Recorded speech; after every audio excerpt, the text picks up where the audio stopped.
Hey everybody, Chris here. It is the end of Sunday here in the Philippines, and today was another excellent day.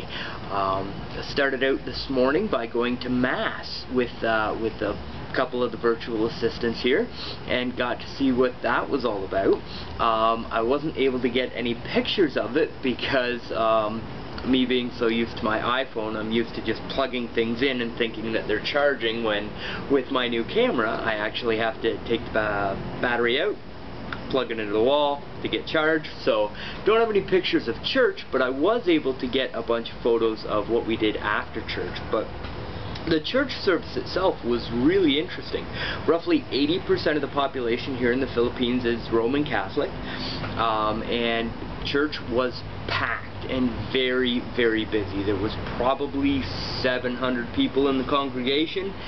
No air conditioning, just fans, and the service was about an hour and a half long. I had lots of good time to think and reflect on my trip so far during the service, but it was really nice. It was actually really cool to see the community aspect again of things, where a lot of the people that were in the church service would come up to us and ask questions, obviously, about me. But the two VAs that I was there with, a lot of them, they would walk away and they would say, I went to kindergarten, I've known that person since kindergarten, or I went to school with them. So it's still very much a really big community thing, and these people have been going to church together their whole lives, and there's a lot of people here. So that was something that I found interesting. And after church we went down to the local marketplace, and that's where I was able to actually get some photos and get some videos and get some shopping done.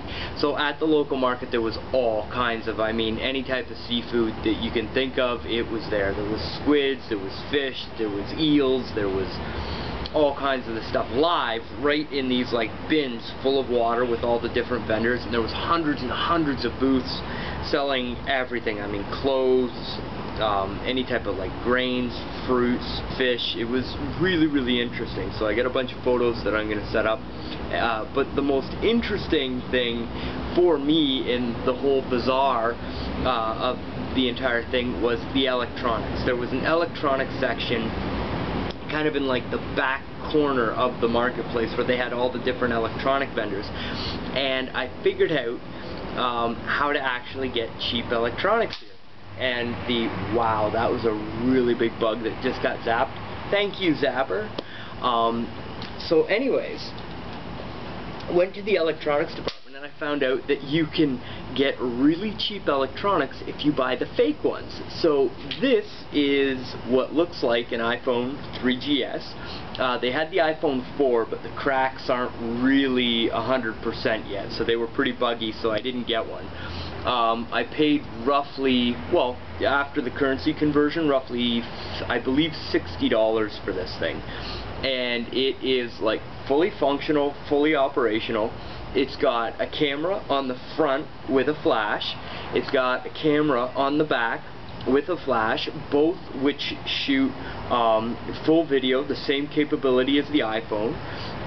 It comes with a stylus out the bottom of the phone, and it's just really, really neat. It doesn't run like an Apple iPhone. It's still got the touch screen, and it works like it's got the touch screen, but it runs on basically a Windows platform. So once you open it up and actually get into it, you can basically reprogram it to do anything that you want. It's got a full music player. And the really interesting thing that I found about it on the inside is that it has, for all the geeks out there, you'll appreciate this, there's actually 2 slots on the back, on the inside, for the SIM cards. So when I get back to Canada, I'll actually be able to get SIM cards for whatever mobile network I want to run this phone on, and be able to run them simultaneously. So if I want to run it on the Rogers network and the TELUS network, I can do that from this phone and custom program the whole thing. So I thought that was really, really interesting, and there was all kinds of electronics there. anything Nokia that you wanted, it was there. BlackBerry phones, everything for dirt cheap. I mean, the guy threw in a 2 gig SD card just as part of the deal. When we originally started negotiating, it was 5,400 pesos, 5,400 Filipino pesos for the phone, and we ended up paying 2,500 pesos for the phone, a 2 gig SD card, a carrying case, and an extra battery on the back end. So I was pretty happy with that. So the virtual assistants I was there with did an awesome job taking care of me and making sure that you know, I wasn't overpaying for stuff. And we picked up all kinds of really interesting local food. Tried this thing that was, oh, I've got a picture of it, but it looks almost like a lychee fruit with all these crazy thorny things that come out of it that are actually really soft, and you bust it open and it's like a lychee fruit on the inside. Some plantains, and then a traditional Filipino bread treat stuff. They take corn, they ground it down so that it's like flour, and then they use that to bake this bread that comes out like half unleavened, half leavened bread, and then they drizzle, or they don't drizzle, but they drop cheese all over the top of it and then bake it in an oven, and it comes out in these big wobbly sheets of this stuff, and it's really good, but it looks almost like silly putty. So, you know, manned up and had some of that, and that was really good. What else did we try? That was about it. Just once again, all good stuff. So I'll keep you updated with the web stuff, but basically I just wanted to let you guys know what's going on around here, and yeah, I will talk to you soon. Peace.